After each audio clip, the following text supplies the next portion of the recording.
Hello and welcome to the Game Theory Podcast. I'm your host, Sam Vecenie. Today, Keandre Ashley from over at Hoop Intellect is here, and we're going to talk about this 2025 NBA draft class and some of the more exciting players within it. But first, let's hit the music.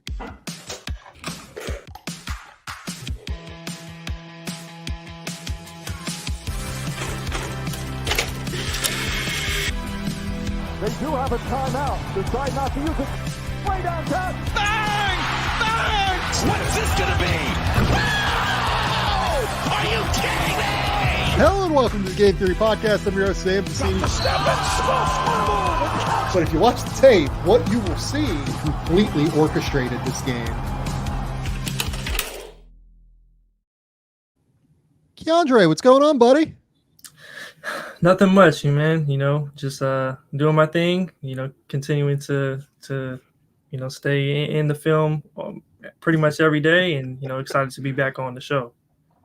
Well, it's nice for you. You've got the hair going today. You've got everything really solid. Looking at the camera, it looks like I was saying to you earlier, I have like a black eye. Like my eyes just have bags from trying to hunt down all of the Tony Bennett stuff yesterday and like trying to figure out if they're just going to name Ron Sanchez as the interim, if they're going to give him the full job, who the other candidates would be, everything like that. Might not have slept super well last night, but hey, what can you do? All right. We're here to talk about 2025 NBA draft.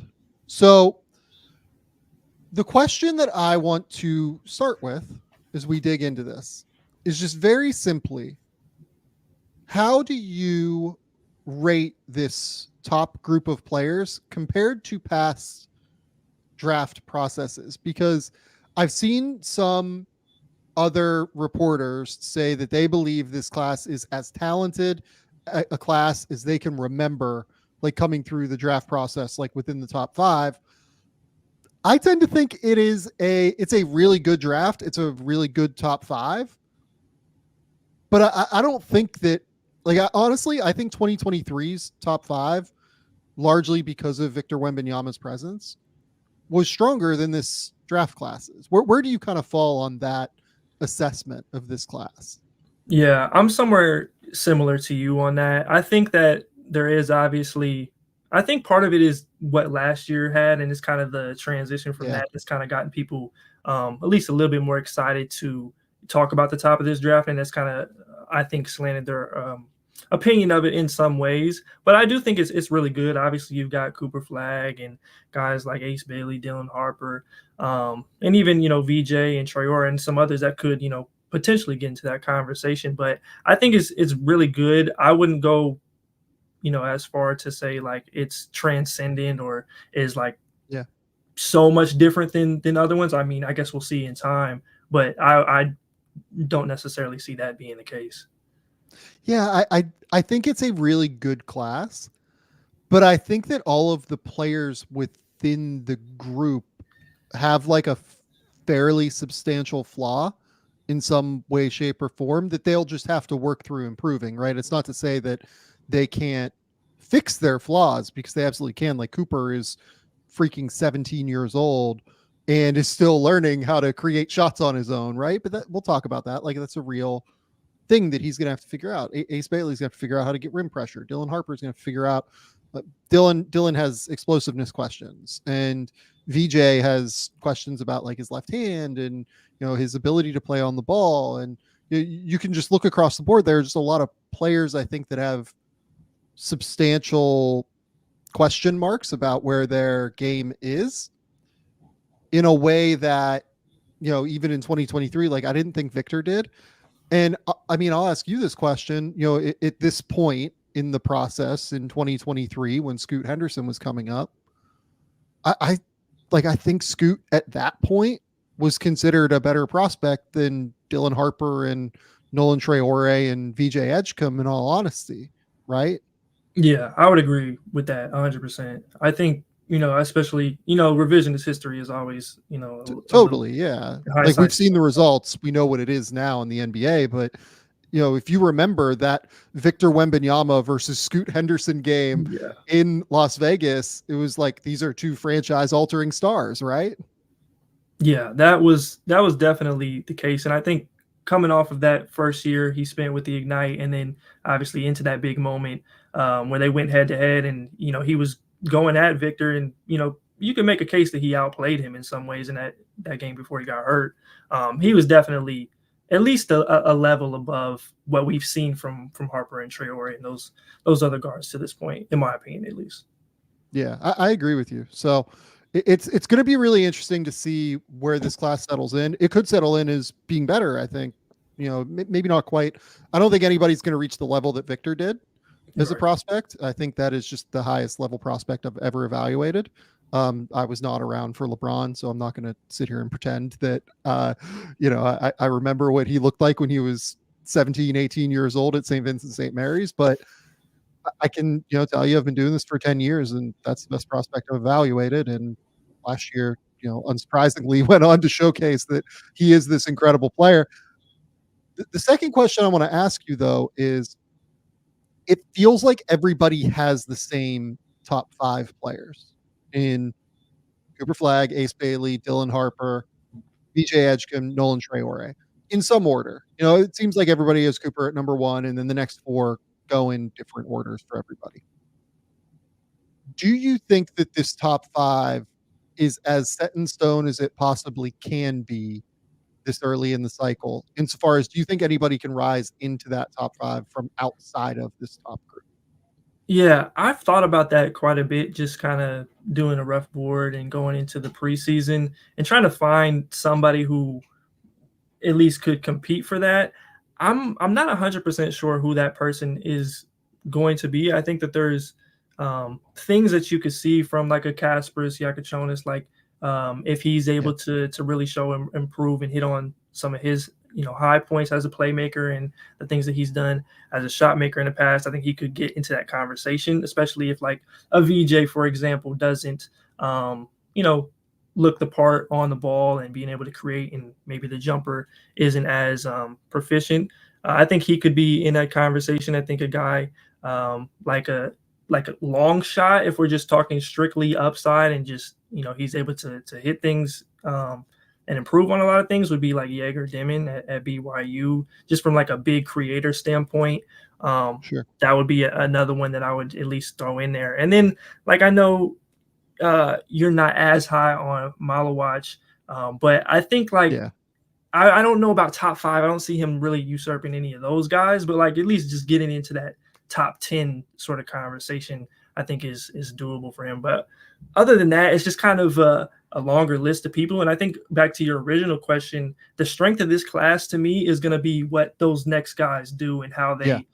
they, Yeah. perform, and what caliber of prospects they are, because it becomes a lot more difficult to at least see some separation from them coming into the season than with that top 5 group. Yeah, I think this class has a lot more questions than what people recognize outside of that top group. Like everybody, in the NBA is saying, "Oh, this is going to be like a tank race." But if like 7 teams tank, like I wouldn't feel great about ended up at 6 or 7 right now and putting your organization's hopes on just like drilling a draft pick right now in this year's class. I'm not saying that you wouldn't be able to do it. Some organizations obviously do an incredible job of evaluating and finding the best players, but I don't think this class is any different from other classes once you get outside of the top 5. Frankly, I think there might even be more questions. Like I think I had Ben Saraf at number 7 or number 8 or so on the mock I did at The Athletic recently. And I like Ben a lot. Like I'm really, really interested in him. I would say like he in a normal class to me right now looks like a good first round bet. I wouldn't say he looks like a top 10, top 8 pick right now. We just saw him against the Portland Trailblazers along with Noa Essengue, and Essengue had 20 and 8. I think Saraf ended up with maybe like 16, like 3 and 3, something like that. I can't remember the exact number. And he made a couple of threes, which is something he hasn't really done a ton of throughout his career. Essengue, you can say that as well. He's made a couple of threes in that game, and he hasn't consistently done that throughout the course of his career. Saraf, I will say, like, I felt it watching the tape, and I know that scouts felt it while they were there, like in the buildings. I've talked to them about it. They felt like there was like a real athletic difference there for Saraf during that game that he had to like figure out and manage and kind of course correct without the game. Before we dive into, and now we're just like kind of zooming all over the place in terms of the layout that I set for us at the top. Before we break into this top 5 group, just any brief thoughts you had on Saraf and Essengue against the Blazers. Yeah, I actually had a really similar takeaway. I thought that he played fairly well, knocked down some open shots and spot ups and, looked fairly confident with the ball in his hands. It was just like, being able, those concerns that you had in the back of your mind of him just being able to create an advantage more consistently and handle ball pressure. And when you see it on an NBA court with, bigger and better athletes, you can see him, resort to, hostage dribbles and kind of protecting the ball and not really being able to create an advantage. And when he was forced to go to his right, things, quickly went south for him in a lot of ways.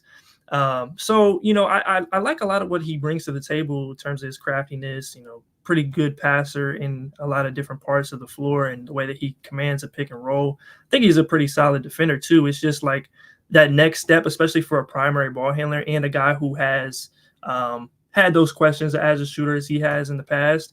It just becomes a little bit harder of a sell to me. Now, I guess we'll see the rest of the season, just like where the shot goes and how he kind of progresses through some of those things. But that was my biggest takeaway from the game with him. And then Essengue, I like him quite a bit. He's really young. He's an interesting, fun player.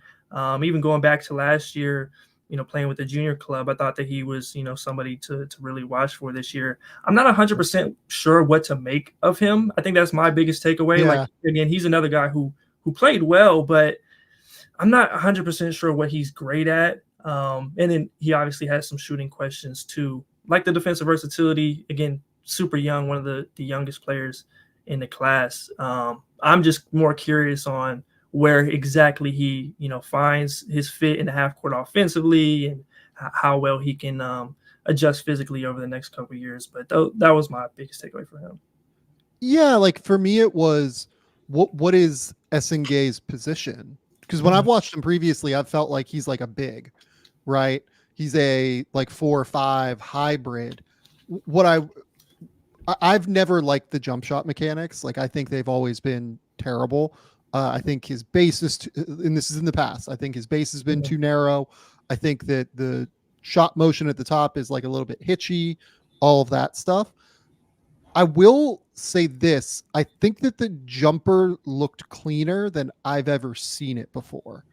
Just in terms of like, he made a couple of shots, not quite on the move, but with like slight movement attached to it in a way that I was surprised by, that looked in rhythm and that looked very capable of growth at that point. For both of these players, my biggest takeaway truly was they desperately both need to shoot to be like high level NBA players. Saraf particularly needs to shoot. He needs to shoot and he needs to get stronger. Like those are his 2 non-negotiables, because what Saraf's superpower is that ability to decelerate to me. I think his ability to slow down, bump, and be able to like finish at the basket. I use my right hand because I'm a right-handed human being, but he can't obviously do that really. He has some moments where he finishes with the right. His bigger issue is he doesn't feel comfortable really passing with the right. Like he'll dribble with his right hand if he has to. The way teams are playing Ulm now, in playing him, is that they will force him aggressively to the right and like completely reject that side of the court for him right now. So what he's starting to have to do is adjust and reject ball screens and just like take the space on the court that is given to him in these situations. So he has to figure out that comfort level with the right hand. I'm so glad you brought that up. He really needs to, he's willing to kind of gather and finish at the basket with the right, but it feels like he's not comfortable playing as much on the right side of the court, maybe is the way to put it. And Essengue, like you mentioned, defense. I've seen people call him like this unbelievable defensive prospect. And I think he is like a really interesting, athletic, intriguing defensive prospect. I don't want to take that away. He does have moments off the ball where I feel like he is just unaware of what's going on. And he's 17, like that stuff's going to come. Yeah. He and Cooper Flagg are like right around the same age. So like keep that in mind when evaluating Essengue. But it does feel like he has a longer way to go on defense than what I think some people have recognized. He has great moments as like a weak side shot blocker, but then he has moments I feel like where he like is completely asleep at the wheel. Yeah, I would agree with that for the most part. I'm intrigued by his ability on that end of the floor. I don't necessarily, again, think that he's like elite at any one thing, and that's kind of my hesitation in some ways. But again, he is 17, and there have been enough moments I think on that end to buy into him, and you know, I think it all depends on where you're like thinking about him as a prospect. Like I think that you're talking first round. That's completely viable depending on how the rest of the season shakes out. I think he's done a fairly good job of, like you kind of mentioned earlier, adjusting to more of a wing or playing on the perimeter a little bit more. And if the shot is there, he becomes a lot more interesting. But yeah, that's kind of the biggest takeaway I had from those two. Yeah. Okay, let's dive into what we actually wanted to talk about here. The goal was to talk about the top prospects in this class. And I want to start with Cooper, even though Dylan and Ace played last night, and we'll talk about them next. But I want to start with Cooper because Cooper is the consensus number one player. I feel like Cooper is the best bet to go number one. I do not feel like Cooper is a surefire certainty at number one. How do you feel about that conversation? Yeah, I think, I've spent a lot of time juggling that and trying to figure out what exactly or who exactly or what it's going to take for somebody to take that top spot for him that he kind of has at the moment. I think that he is, the best prospect and the best guy at number one. And the main reason, the main thing that I've come away with is just like he does so many things well already. You don't necessarily have to question the feel as much. He's obviously got the physical and athletic tools to hang against anybody. And the biggest question is just kind of where he is offensively and how much he can impact the game and create shots for himself. And I think I would rather take that bet, at least going into the season, or bet that he's going to be able to show more in that respect than the other guys showing some of the things or being as good as he is defensively or making the right plays as often as he does or just being as productive as he's been in the past. So that's kind of my rationale behind that. I think the other guys in comparison to him are just going to have to stand out in a way as that playmaker, or a guy like an Ace is just at so much more dynamic with the ball in his hands, and as a shot maker, or Dylan is just that much more dynamic as an overall playmaker and someone that puts pressure on defenses, that you would rather have that. I guess it could be a little context depending on who wins the lottery, if it's close, I guess. But that's kind of how I'm looking at things, going into the year. Yeah, not dissimilar in terms of how I'm looking at things. I think that the race is a lot more open maybe than people think. Even while coming into the year, I am very strong on Cooper being the guy that I trust most right now. There are a few reasons for that, first and foremost. And when I say a couple of these things, like I don't want people to take it the wrong way and say that I'm disparaging any other prospect in this regard. Just merely that I think Cooper is exceptional in these regards. Cooper has this ability to simply lift the level of those around him through his sheer energy and competitiveness. Like he's among the most competitive and high motor elite basketball players I've ever evaluated. He does not stop playing hard. He does not stop moving. And I really think that skill level is something that lifts the level of everybody else around him in a substantial way. And I don't want to understate that factor as we start to like break into what matters from like a skill level perspective with him. He is, to me, like the highest motor, elite, truly elite level prospect I've ever evaluated. He's just completely relentless in every single aspect of the game. The second thing that I want to talk about is the defense. He is not quite like Victor Wembanyama upside level defensively. The tools just aren't there, right? Like he is not 7'4" with an 8-foot wingspan, right? There are only so many guys that can genuinely change the geometry of a basketball court in the world. Victor Wembanyama changes the geometry of a basketball court with his sheer presence. Having said that, I almost see Cooper Flagg as like a wing version of Chet Holmgren defensively, where I think Chet had this incredible innate feel for the game on defense and awareness. His anticipation was like absolutely incredible. Cooper is like one of these most special playmakers on defense I've gotten a chance to see. Has unbelievable hand-eye coordination, preternatural anticipation, incredible weak side rim protector, flies around, blocks shots. He's always available for his teammates when they get beat, rotates across the baseline incredibly well, makes those like crazy, like opposite elbow weak side rotations where he comes down and just like erases a shot on a drive or a baseline drive, right? He's just absolutely remarkable as a weak side defensive player and overall like havoc inducing defensive playmaker. What are your thoughts on Cooper's overall defensive play?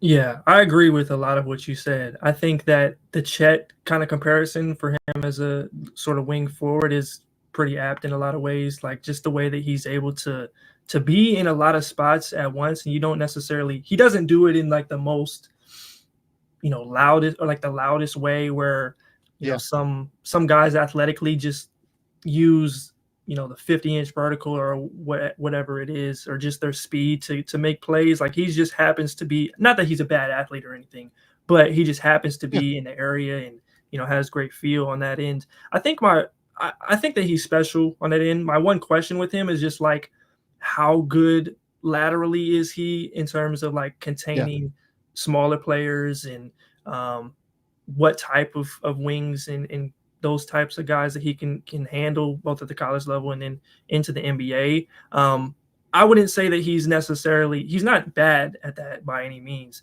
I would just question that just a little bit more from what I've seen to this point. And I guess I'm just curious I think that's like one of his ceiling raisers is if he's, locked down in like a one-on-one individual matchup and in screen navigation and those types of things, and he goes up an even further another level. Yeah, so like what my notes have on him, like on the ball, are that I wouldn't say he's an elite on-ball shutdown defender, but is still like a plus on that end because he works so hard. He stays as big as possible. He can deal with guards because of his recovery ability, but also just has enough speed to kind of stay in front for the most part, as long as it's not like a crazy change of direction and like sudden move, which will come in the NBA. Like he's going to have to manage that on some level, but what really makes up for it is that he uses his length really well. He's super disruptive with his hands, and that's probably the thing we haven't talked enough about yet. Just incredibly disruptive with his hands, and he's just like constantly, he's like we consider attacking mostly an offensive trait, right? I feel like with Cooper, when he's guarding on the ball, he's the one that's constantly attacking. Like his hands are trying to get in there. Like he's trying to poke and, prod and frustrate guys in their handle. Like if he gets any opportunity to go for like a little tap or a little strip, if your mental engagement lapses just for that split second, he's going to get you. He's going to go get the ball from you out in front of your body. That's what I think makes him at the end of the day, like a positive on-ball defender. But I do agree with you. Like, I don't see him as a like monster. Like OG Anunoby is a better one-on-one defender than Cooper Flagg is. And I would be surprised if Cooper ends up being the one-on-one on-ball wing that OG Anunoby is. But I think Cooper will probably be a better overall defender than Anunoby is, which is saying like truly a lot, because I think Anunoby is one of the great perimeter defenders in the NBA. Yeah, for sure. And it really does come, a lot of the aspects of his game does come down to how competitive in his motor, how competitive he is in his motor on a play-by-play basis, because, you'll have times where he was just playing random games, 16U in the EYBL last summer, where he's just bringing it from start to finish against teams that, obviously he's way more talented than, but the rest of his team, he knows what he has to do for them to win these games. And I think that's just like a mark of the guys who end up being the best in the class, like the Wemby's. You saw the type of fire that he played with all the time, and even Chet, as competitive as he had to be, and bang with some of the bigs in the college game and that type of thing. So I think that's going to be potentially the thing that like takes him, over the edge in some ways. Where we have to like now couch this conversation is on offense, right? So I'll just open the floor to you. Where are you at on Cooper's offense? What do you think of him as an overall offensive player? Because I think that when I talk to evaluators on the NBA side, that's where they do have like some slight questions, and that is where they will open the door for names like Ace Bailey, Dylan Harper, etc., to be able to get into the mix. Yeah, I think that he is going to come in as more of a play finisher. I think that's what the expectation has and should be for him, is a guy who, has good touch around the rim and is able to use his activity to finish plays, whether it is off of a cut or on the offensive glass, or, just anything of that nature. I think that he's going to be able to do it at a high rate. I think the shot is going to be still in question. He's improved a lot over the course of time, of course, but for somebody who, again, isn't necessarily as naturally gifted as a ball handler, and somebody who's just like full-time in that aspect, I think that's going to be, huge for his production this season and going forward. So that will be a thing to watch as well. But I kind of see him as a guy who, has a lot of tools as that sort of 3-4 man play finisher type, who at least has shown the upside to be able to, drive a closeout in a straight line, and, be able to make the right play on a pick and roll. And, I like him a lot as a passer. I think that he's going to be able to expand on that as far as his offensive scoring game goes. As much pressure as he's going to be able to put on the defense, I think his passing is going to grow as that does as well. But it's just about like, where is the handle at against ball pressure and guys who might be a little bit smaller than him? Can he take full advantage of those mismatches? That's the type of stuff that I'm interested in. And like you said before, like that's where the door could open to the guys who might be a little bit more naturally inclined or just naturally gifted in that way. Now, I actually liked quite a bit of what he did last season in terms of some stuff off the dribble on the perimeter, and, just showing more and more over this past year. But again, that's going to be something that we'll have to see exactly how much he's able to do and what type of role that this Duke team that has a lot of people, they kind of put him in. Yeah, it's, to me, like the best way to put his on-ball game is that it's flashes right now. Mm-hmm. It's not always consistent, but you can see where it could be going in the future. You can see where he can take those next steps. The places where he'll be most successful just from the jump at Duke, I would expect he will average 10 points a game in these three categories: in transition, off of cuts, and off of offensive rebounds. Like truly, I think those three aspects alone, like at the basket, just running harder than everybody, having great instincts backdoor as a cutter, and being able to just crash the offensive glass in the way that he will. Like, I expect he'll average 2 offensive rebounds at least per game this year. I think he can legitimately get 10 points a game just doing those things, because his instincts and his athleticism intersect in a way that will allow that. And then it'll come down to the shooting, right? It'll come down to the on-ball ability. And again, that's where the flashes come in, right? He's really expanded his game, like you said, the last few years off the bounce. I like his decisiveness. Like, when he sees a driving lane, he's going to attack downhill. He's going to make sure that, okay, I'm going to use my long strides. I'm going to cover ground quickly, and I'm just going to beat my man to the rim when I can. If you open that angle, I have confidence that I can just beat you and the help defender to the basket. I think he finishes well through contact. Like, it's hard to bump him and knock him off of his line. He's explosive enough to kind of hang in the air and at least like maintain a semblance of touch. The on-ball, like, creativity, there are moments where, like, he does play at his pace. Like, he's not somebody that is going to get sped up, it feels like. But I don't know that I've seen like a crazy amount of shiftiness yet, right? And I think the handle can be, in that respect, a bit loose. Like, when he tries to like change direction and like use any suddenness, like the ball just like kind of floats away from his body a little bit. And in the NBA, that's where guys will come in and just like grab the ball. But I think he has the innate creativity like in his brain in terms of how he thinks of the game and how he thinks about opening up defenders, and in terms of like his feel, that I think that once the skill itself settles and he continues to work through it, he'll probably be okay in this regard. Like, I don't know that he'll be the creator that, I'm trying to think of like an elite wing. Like, I don't think he's going to be Kevin Durant out there, like slicing dudes up to get to step backs. Honestly, I don't think he's going to be like Ace Bailey out there slicing dudes up, getting to step backs. Right. But I think he'll put more downhill pressure on the rim.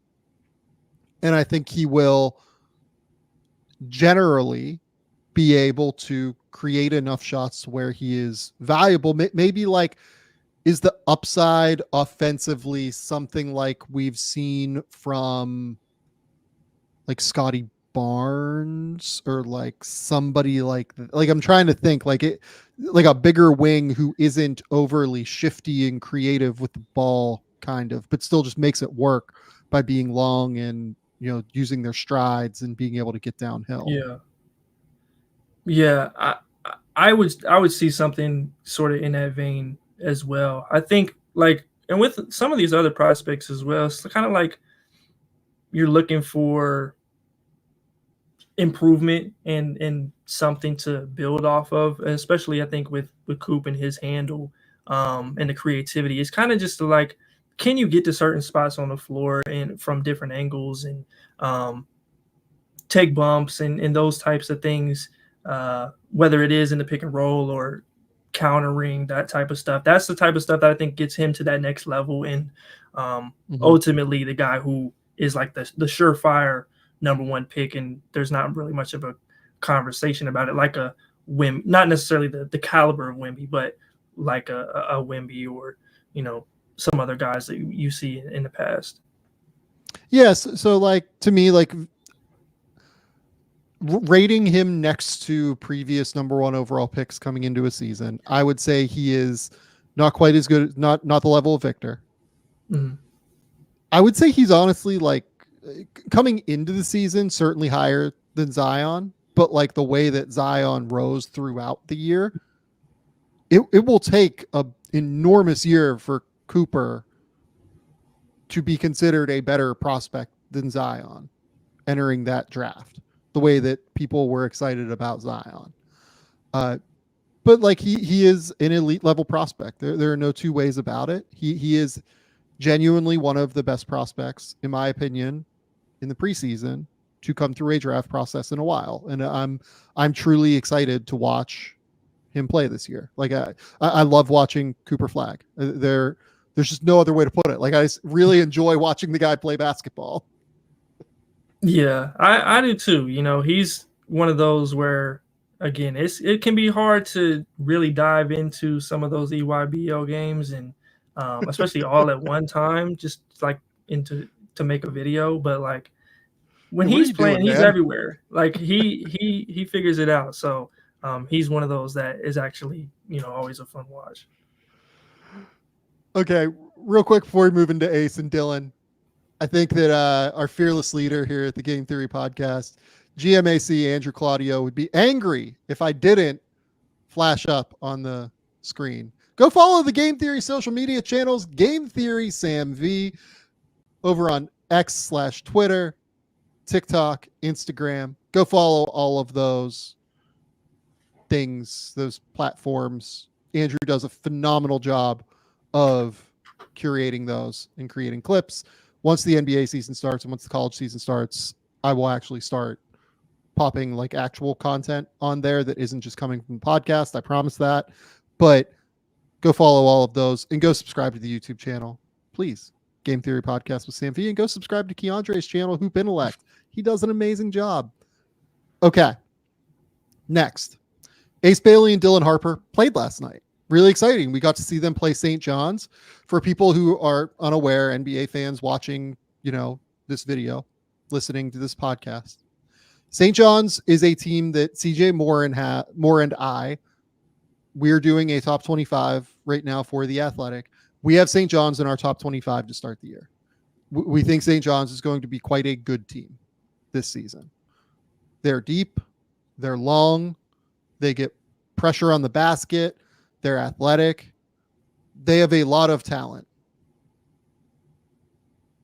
Ace Bailey and Dylan Harper combined for over 50 points last night, like between the two of them, and played really, really well. St. John's won the game. Those two players played exceptionally well. Which of those two players do you want to start talking about, Keandre? I think we can start with Ace. I think that he's, at least just a little more interesting. I think I probably have Dylan ranked higher coming into the year, but and we'll start on what he did last night.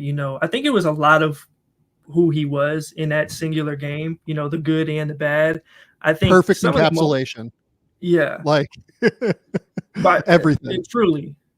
Yeah. I think you look at a guy who is, a legit 6'9", 6'10", is able to, create shots on the perimeter the way that he does, and the confidence he plays with, the twitchiness and explosiveness, both on like jabs and around the bucket. It was all there. And at the same time, you also have some of the same issues that he might, have in terms of getting to the bucket consistently in the handle, and the way that St. John's would, bring pressure on him when he, tries to drive or goes baseline and they bring that double and he has to spin out, or the way that he tried to handle some of the harder or higher ball pressure in the pick and roll was a task for him as well. You can see all of that. And again, some of his reliance on the tough shot making, but also the unbelievable ability to do it at the level that he can. And then I think on the defensive end was good to see him as engaged as he was, and using his athletic tools and length to, defend shots on the perimeter and at the rim. I think there was a few times down the stretch where, he was really protecting the rim at a high level and, coming up with tips and contests around there. So I thought he played really well, ended up with 25 points, 8 of 18 from the floor, 4 for 9 from 3, 5 for 7 from the line. Really good performance. Again, a good St. John's team, older, pretty physical out there. And he played his game in a lot of ways. So this is where I can kind of give a little bit of background. I've talked to, I think, 7 or 8 scouts that have been through Rutgers practices at this point, just seeing them early in the season and everything. The impression that I got from them was that Dylan is a bit ahead of Ace right now in terms of impacting like winning on a college basketball level at this point. There are days where Ace has like these incredible shooting days. You know, we saw a pretty good shooting day last night, I would argue. Awesome shot making night. Like he drilled like 3 threes in a row at one point on some like he had like a few moments where it was like, oh, holy shit, like this is real. But like consistently it's been Dylan for the most part that's been like there. Okay, I'm going to organize the team. I'm going to get, into ball screens. They've really been impressed with Dylan's passing, particularly in practices. He's been excellent at setting up his teammates. We didn't get to see a ton of that last night necessarily, but that's there is what I would tell people.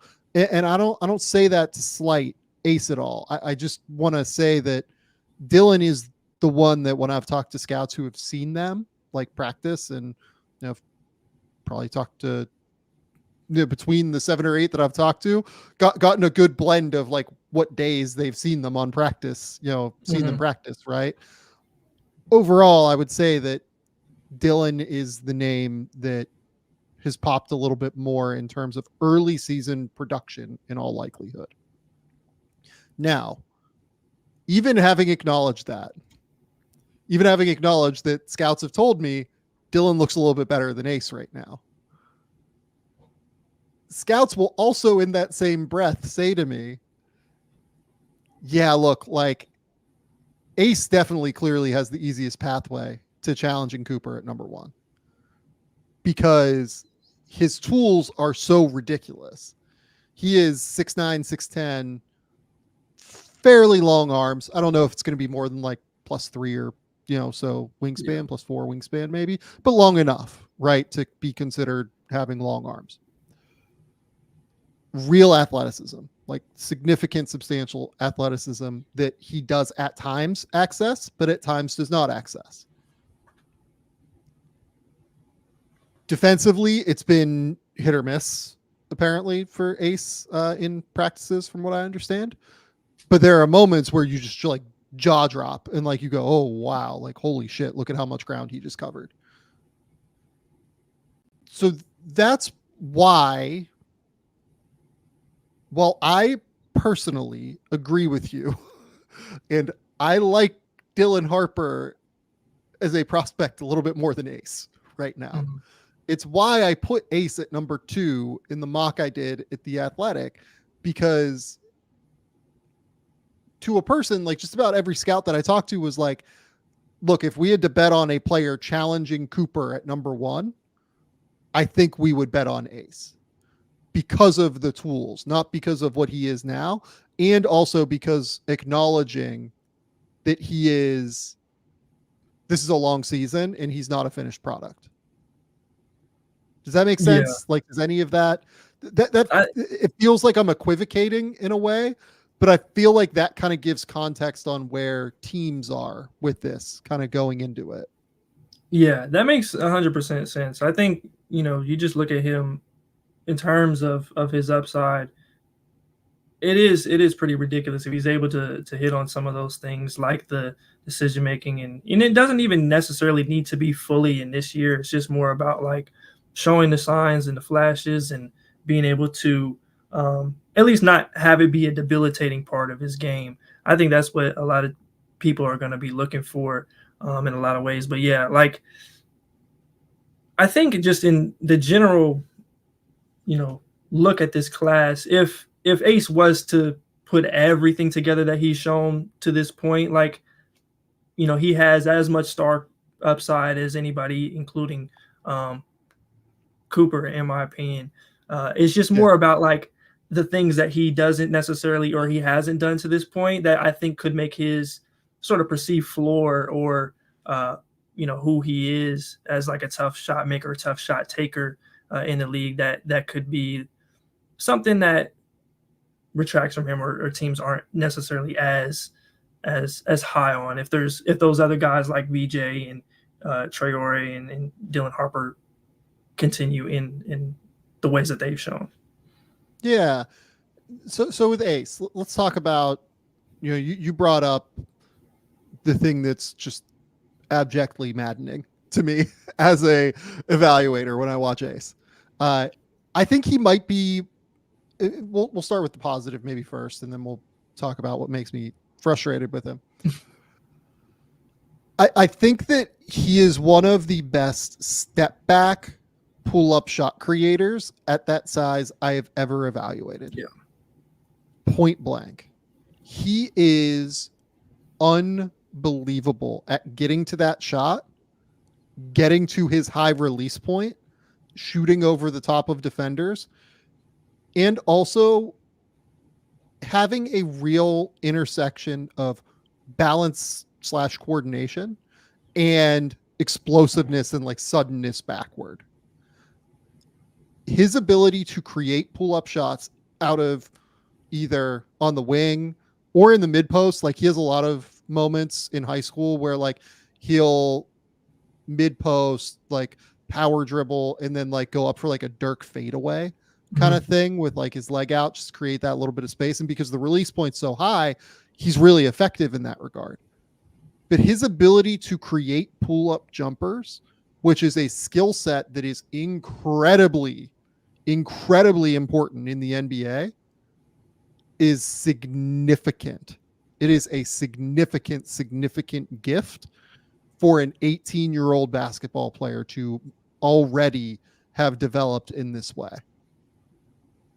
Yeah. And I think, you look at guys like, I feel like every wing of this era looks at Paul George as kind of the blueprint in a lot of ways.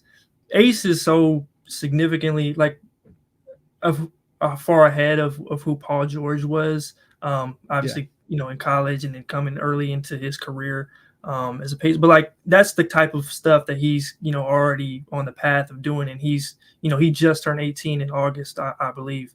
So like starting with that is like the impetus of what he brings to the table. You mentioned the Dirk fade.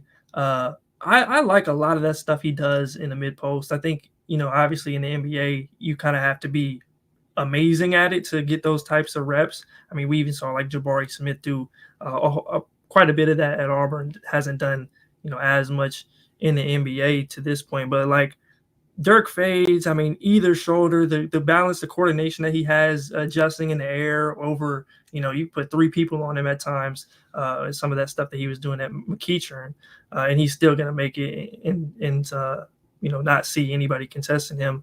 And I actually, kind of a quick aside, but related to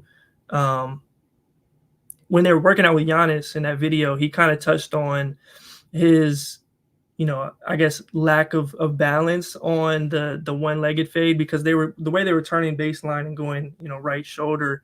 Giannis wanted him to stay on 2 feet, which I get to an extent, but for him, somebody who isn't able to get into bodies, right, getting to that one leg is, his bread and butter against at least more like-sized defenders. And I think that he just kind of has an innate ability to be able to create space and get enough to get his shot off against a lot of different people. And,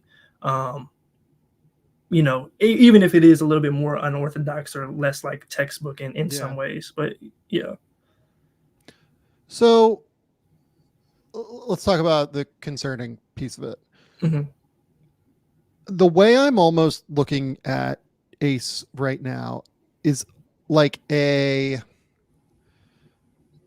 Brandon Ingram with more suddenness is maybe the way to put it. And the reason I compare those two is because Brandon actually, like, even though he was way skinnier, like got to the line a little bit more than Ace did when he was, at lower levels, certainly. But I feel like they both always tended to settle more than anything. They've really settled more often than you would like to see from somebody who has the kind of innate tools, and like in Brandon's case, the stride length, in Ace's case, the explosiveness. And part of it, I think, is like a mentality of settling. But I also think a part of it is, and this is something that like you and I briefly talked about real quick, like a couple weeks ago, was just, I think he plays exceptionally upright more than anything, and is just very loose with the handle driving forward.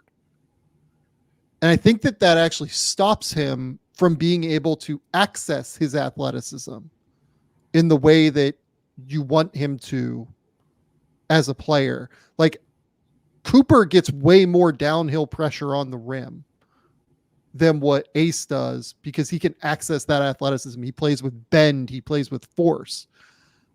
I don't think Ace, because he doesn't play with that level of bend, I don't think he plays with as much force as Cooper does. And that becomes an issue as you move up and up levels. I think that's what I would like to see Ace maybe improve upon most this year, is just consistently playing with bend, consistently playing with the ability to access his explosiveness and like stride length and everything more consistently than maybe what I've seen previously. And I'm glad that you brought up that everything that we've seen from Ace at lower levels literally popped up in that game last night, because this is something that happened all the time in that game. And it was so interesting and fascinating to watch.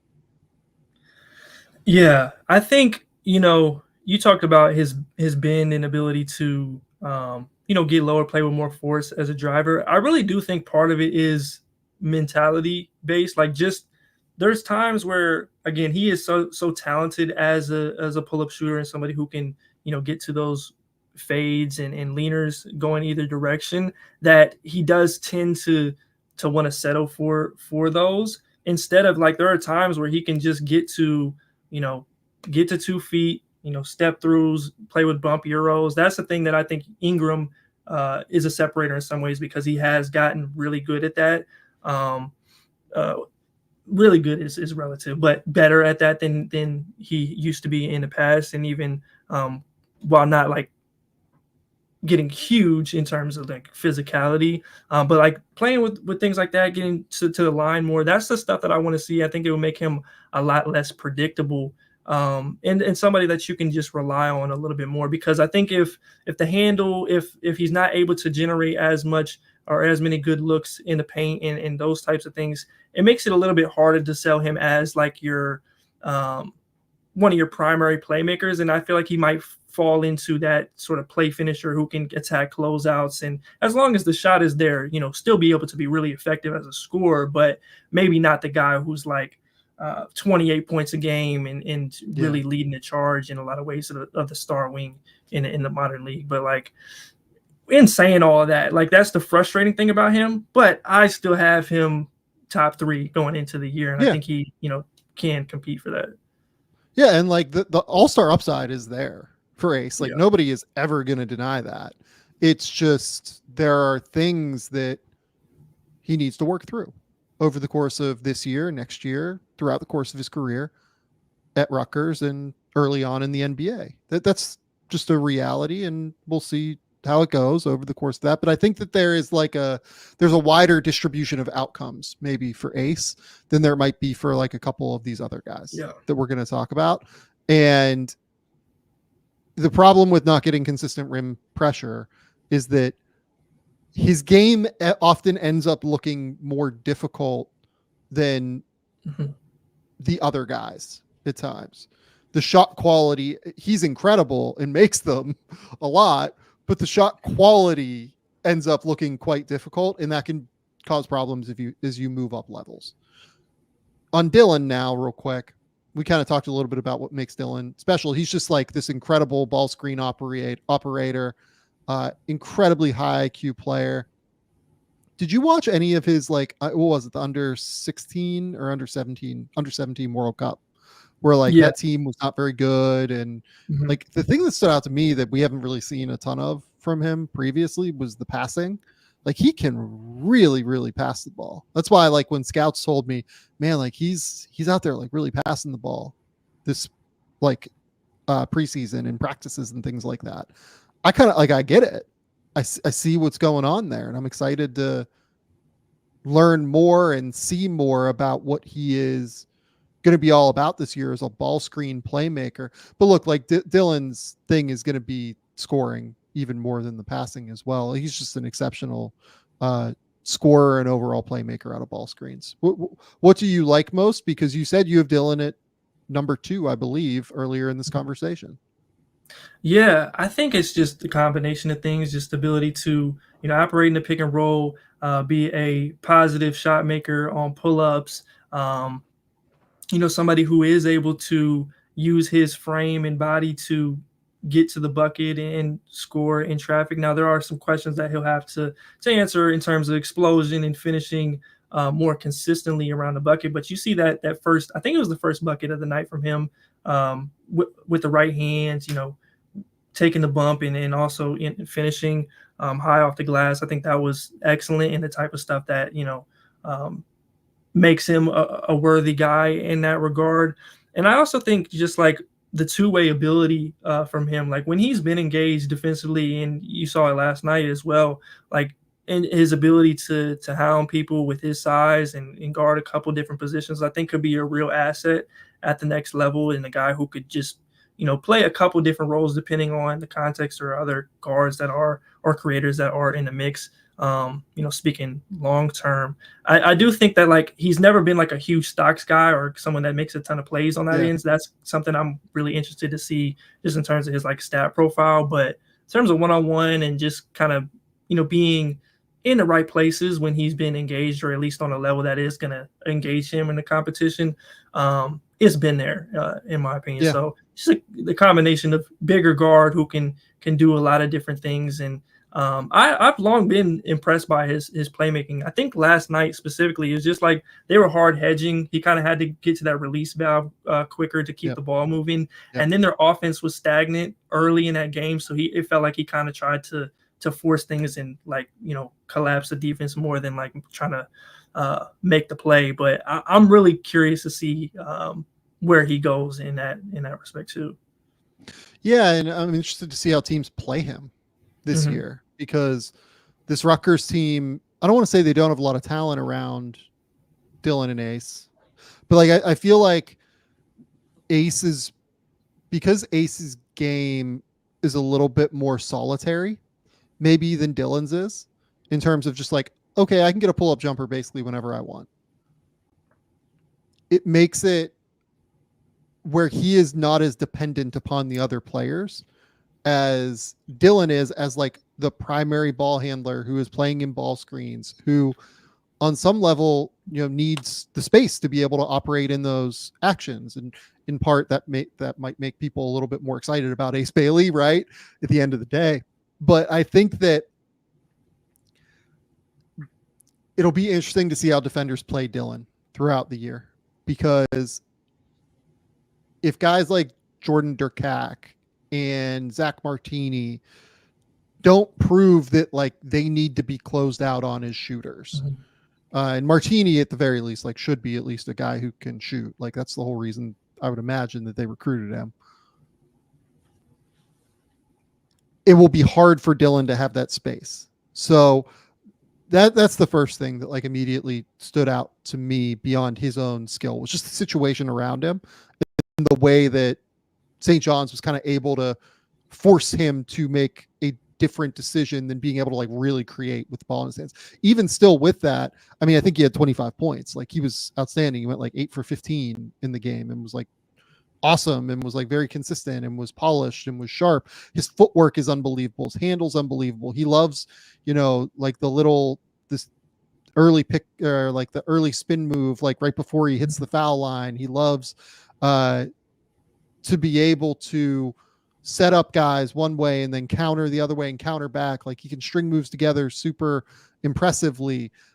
I wonder if like on some level they might go more ISO with him, just in order to not involve other teammates. Like you might have to, we don't love stagnant offenses. We don't love ISO heavy offenses necessarily, but they might have to at times in order to try and make it, because Dylan is such a creator off the bounce against certain types of defenders. So I really liked what I saw from Dylan last night. I loved how he let things come to him early and just made the right decision and made the right choices.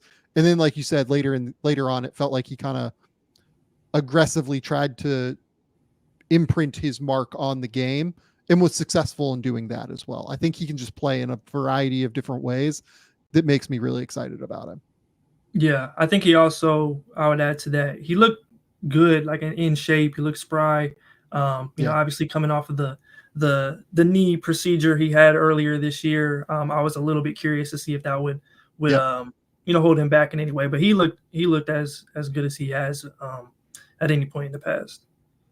And also mention, you brought up the defense, right? Like I think the defense, he is he's turned into an aggressive on ball defender. In a way that I think will be useful. Like, I know he's not like a stocks guy, like you said, but I do trust him at the point of attack to be like aggressive and physical and strong and be able to, like, he's not going to get like beat and not be able to recover if he heats up the ball and like, picks up early, right before half court or at half court. So I like what he's capable of on that end. The reason that he's just like considered by some to be a slightly lower upside prospect than Ace Bailey is just, he's not a particularly explosive player. Finishing was inconsistent, maybe, let's go with, in high school. There are great flashes of him showcasing some impressive below the rim finishes, but there are also like some moments where like he had some early pickups and got lost in midair, and you could see the lack of explosiveness pop a little bit. So it'll be interesting to track that throughout the year. The last guy, like, I really, really want to talk about is VJ Edgecombe, because VJ is a player that I love the idea of. And from all the intel I've done so far, like, I love everything I've been told about that dude too. Leadership, real like communication, personality, competitiveness, team orientation, like has that like blend of all of those things that make you think somebody's going to be a star, basically. I wish that he was a little bit bigger. I've like kind of reached out to some people, and I've been calling him 6'3" for a little while. I think he's probably 6'4" is what I've been told. I would agree. I saw him at Formula Zero. I'd say that he's somewhere 6'4", pretty firmly. Maybe 6'4.5" would be pushing it, but somewhere in there. Yeah. So I was told like 6'4", 6'4.5", like exactly what you said is about where he's going to settle in height wise. So I think that, I've been saying 6'3" because that's what he looked like when I saw him at Hoop Summit in March. Maybe he grew like an inch. Maybe, I was just misjudging it. He's going to come in like around like 6'4" apparently. So 6'4", 6'4.5", like Keandre said. Still wish he was just like slightly bigger. Yeah. But man, that dude is bouncy. I really buy him as an off-ball like scorer. I think he like is just automatic as a catch and shoot guy.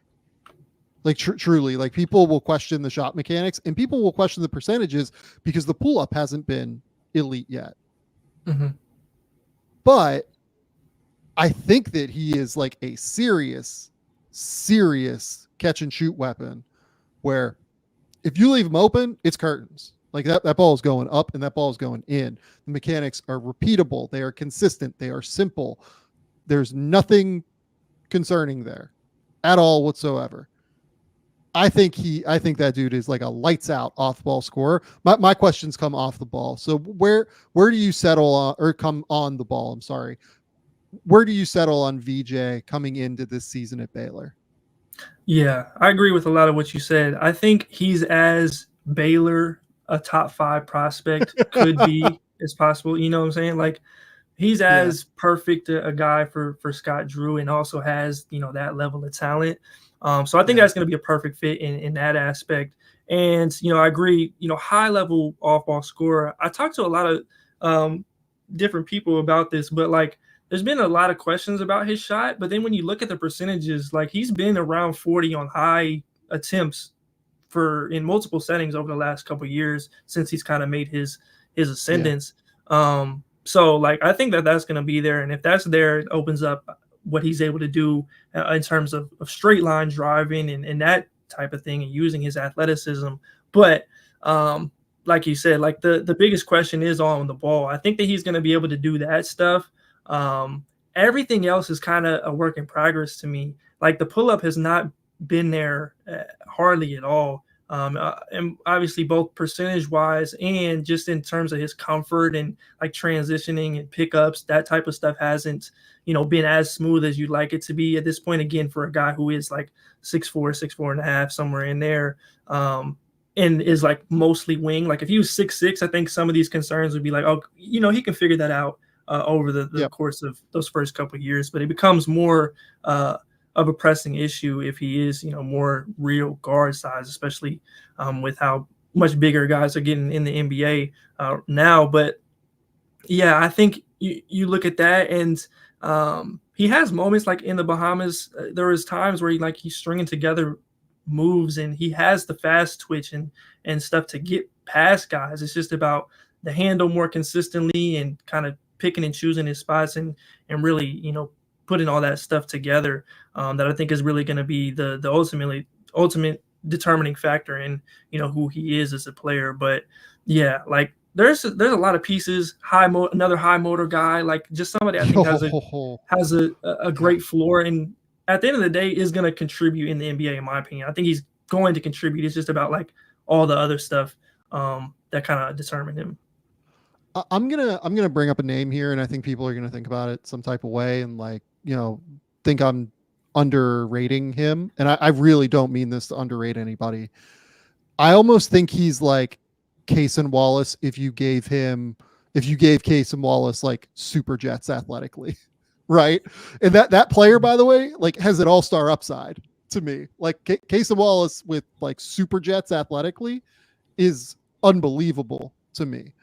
But the way that Cason defends is very similar to VJ. VJ is hyper aggressive at the point of attack. And like, despite being not super thick and like not super like strong theoretically, it was impossible to go through Cason's chest. It is exceptionally difficult to go through VJ Edgecombe's chest, despite the fact that he looks like a guy that doesn't have like a ton of bulk on his frame. You know what I mean? He is an awesome defensive player. He's a havoc player on defense. Like he flies around. He is. I love watching this dude. I love watching him. He is, again, just a player that I truly enjoy watching almost more than I have questions as a prospect, maybe, I guess is what I would say on the ball. But I freaking love this dude.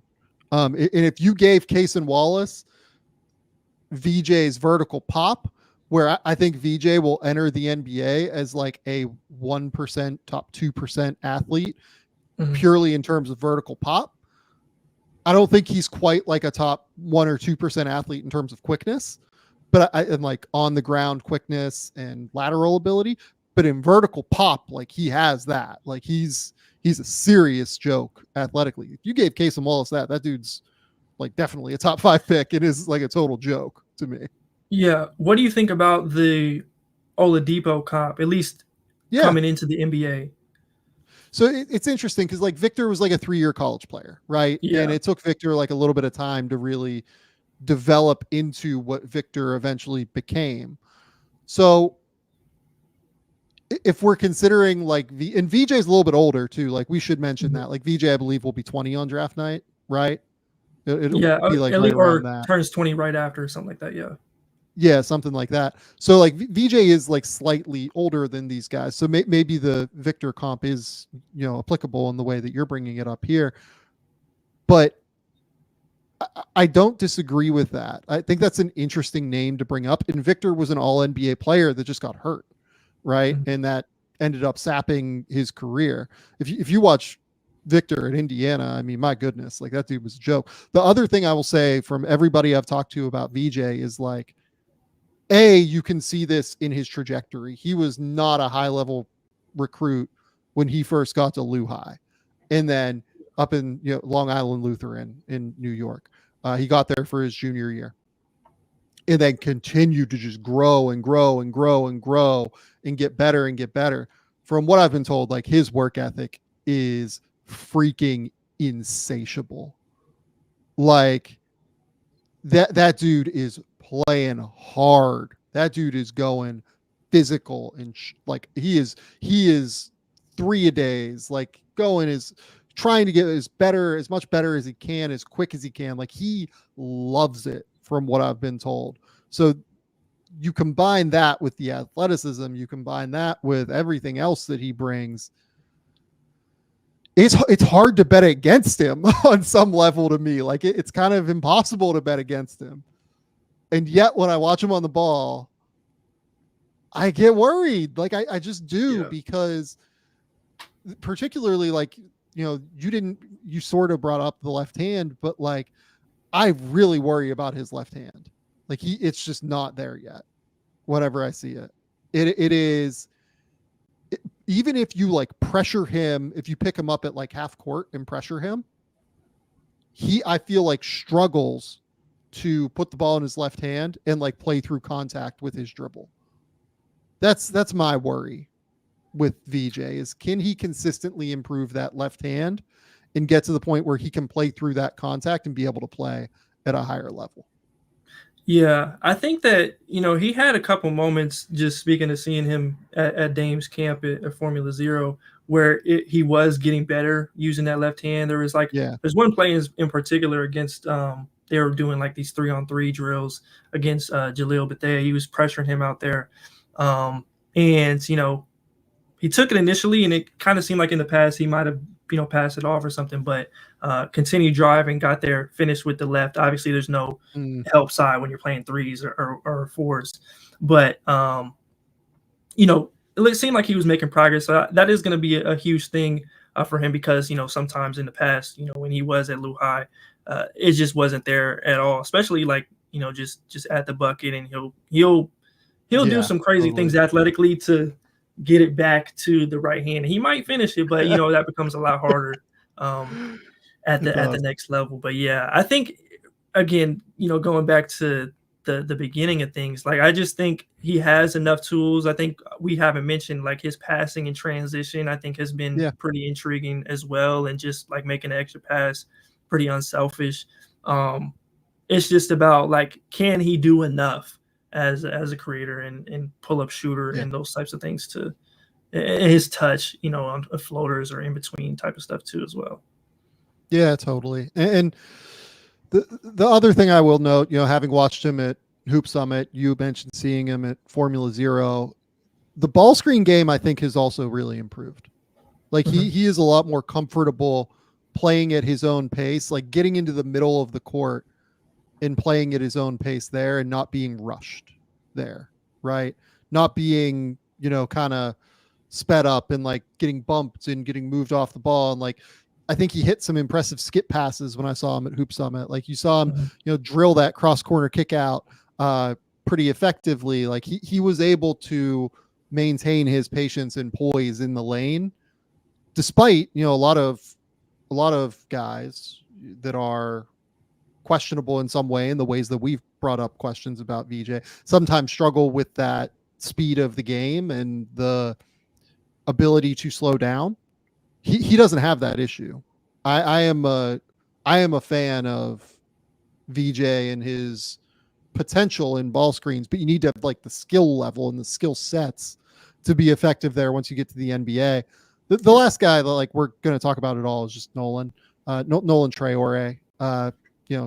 Currently playing for San Quentin. My God, my brain with that one. It just like I'm gonna have to learn French again. I took French in high school and just like have completely forgotten a lot of it. I'm gonna have to learn how to say these things again. San Quentin, I believe, is how you say it.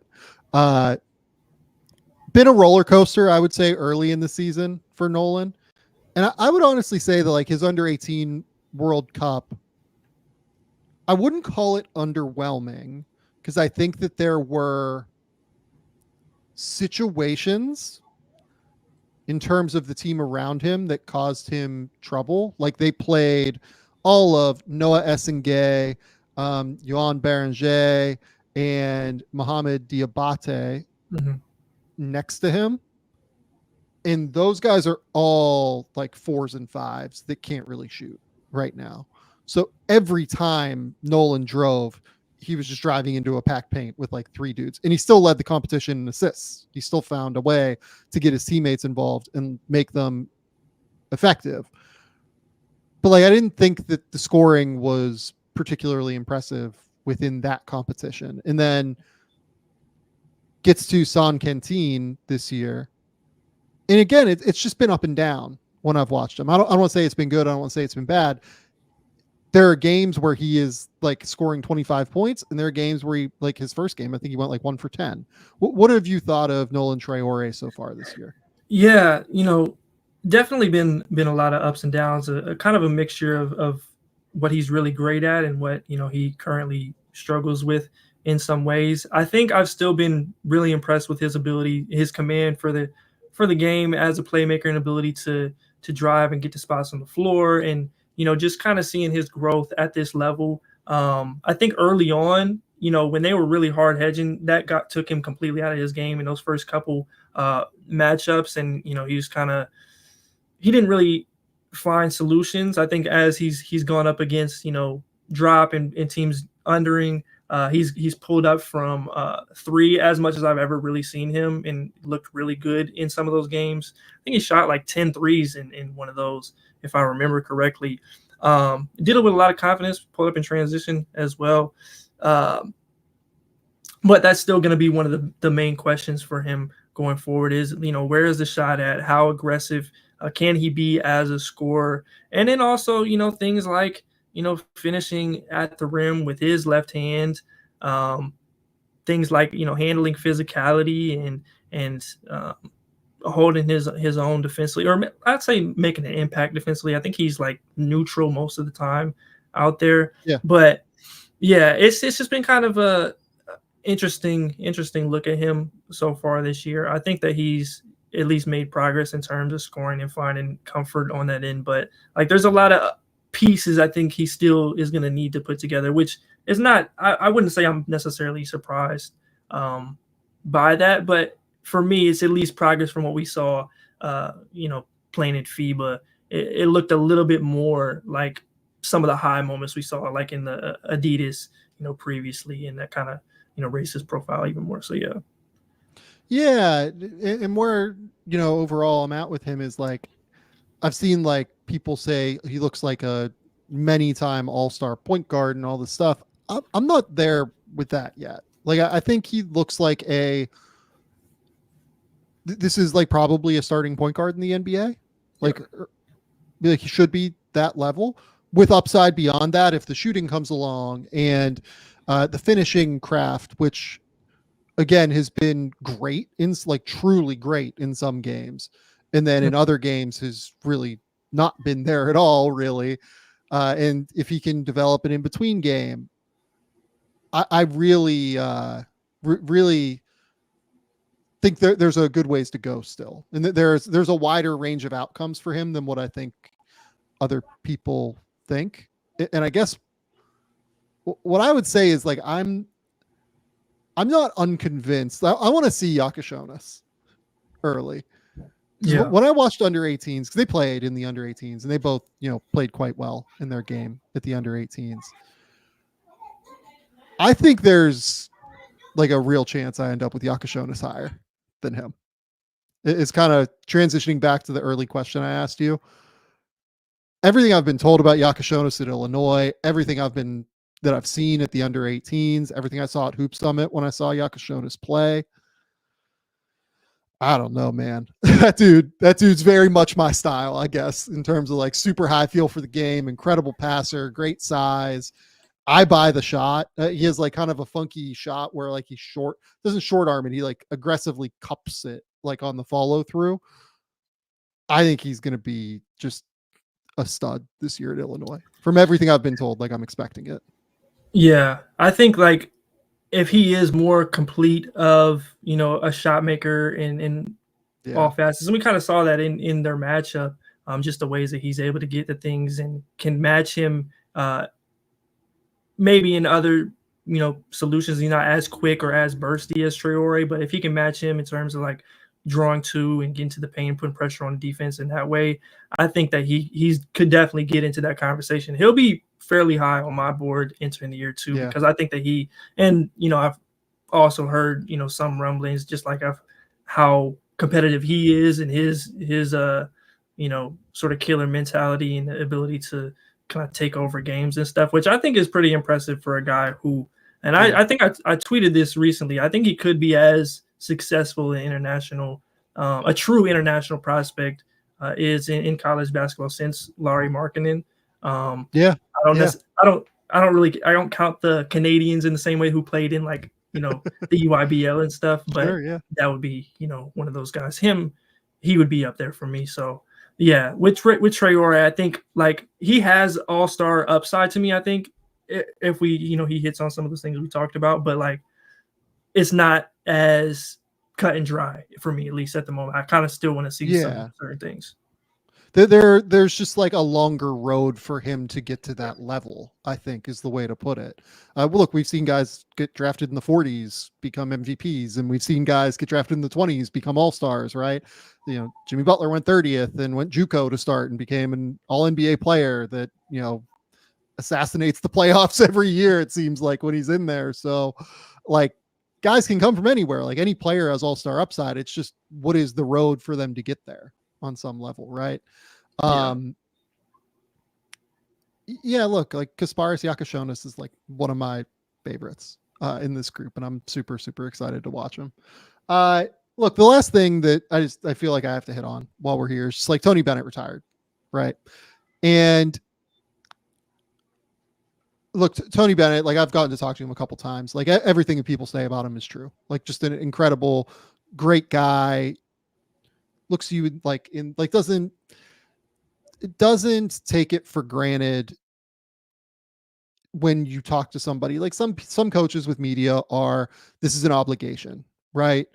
Tony was always a person that would genuinely pay attention to you and would genuinely like interact with you as you're having a conversation with him. A, because I think he loves talking basketball, and B, because he is just like a good person on some level, and he would take everything at face value. So that's like what I'll remember about Tony Bennett, as much as the national title and being there to see them win a national title, and like the incredible, legacy that he's built as a program builder at Virginia. The other thing I'll remember is just like, do you understand, like, have you gone back and looked at Keandre, like their track record of NBA players under Tony Bennett? It's insane for a school the size of Virginia's. Yeah. I mean, I've done a lot of that since, he announced that he was, going away, and you got guys, everybody from the Malcolm Brogdons and Trey Murphys to even like the guys on that national championship team, the Diakites and Ty Jerome and Kyle Guy, like those guys, like I know that those guys aren't the most successful, but I think like getting them to that level and building a championship team and around that core was as impressive as anything. And getting guys like DeAndre Hunter was really impressive and a huge part of his lasting legacy in college basketball. So definitely a surprise to me, as we kind of mentioned that before we got on air, but I know you said that you'd heard some rumblings about it, but definitely a shocker in a lot of ways, and gonna be different, It's going to be different. Yeah. I mean, like looking at their NBA track record, it's Malcolm Brogdon, DeAndre Hunter, Ty Jerome, Sam Hauser, Joe Harris, Trey Murphy, Ryan Dunn, Anthony Gill, Jay Huff, Diakite. The list goes on and on, as you referenced, right? In terms of hearing, throughout the spring, you would hear rumblings that like, he might retire, right? Like he doesn't know if this brand of college basketball where so much of it is there are not a lot of coaches particularly happy with college basketball right now, I guess is the way I would put it, because you sign up for one thing and it becomes something totally different. Like fundraising is a huge part of college basketball for being a coach right now. Going out and having to like get your boosters to give you money, it is not something that, you know, a college, if you become a GA when you're 22 and an assistant coach at 27, and, you know, you come up the ranks and you're 38, 40 years old at the, you know, absolute best case scenario most times when you get a head coaching job, right? You're not thinking, oh shit, I'm going to have to go out and like convince my wealthy donors to give me money, right? And I'm going to have to go to all these events and I'm going to have to, you know, schmooze and do all that stuff. And I'm not saying like exactly that's what Tony Bennett didn't like, but you know, it's very clear that, you know, Tony Bennett was very open about this, that in his press conference today, that he didn't love the direction the college basketball is going. And he thinks players should be paid, but he thinks that, you know, this is the Wild West right now. And the transfer portal is out of this world. Like the whole thing is just, there's a lot going on within college basketball. And I think he didn't want to have to change what he was doing because he enjoyed developing players. He enjoyed taking time and helping a player grow and mature. All of those guys that I mentioned that were NBA guys, none of them are one and dones. Right. None of them, not a single one. So you look at this and you look at the situation that he saw himself in, and I'm sure he was just like, I'm kind of over it on some level. Yeah. I don't want to be there anymore. I'm curious. I'm ahead. curious to see just how many of these coaches, kind of the old guard, you know, move in that direction and kind of decide to get out of the game because of, you know, it is hard, especially like if you're not at Duke, Kansas, you know, Kentucky. It is hard to play that game where you could get in a guy who looks like he's going to be a, you know, multiple year player who kind of grows and develops, but, you know, might go elsewhere because there's more NIL money or just a different opportunity on the horizon that looks like, you know, more fruitful or whatever, that just the way that things are going. Yeah. I'm curious to see like how many of those coaches just, you know, Jay Wright kind of, I think he expressed that sentiment too. So, yeah.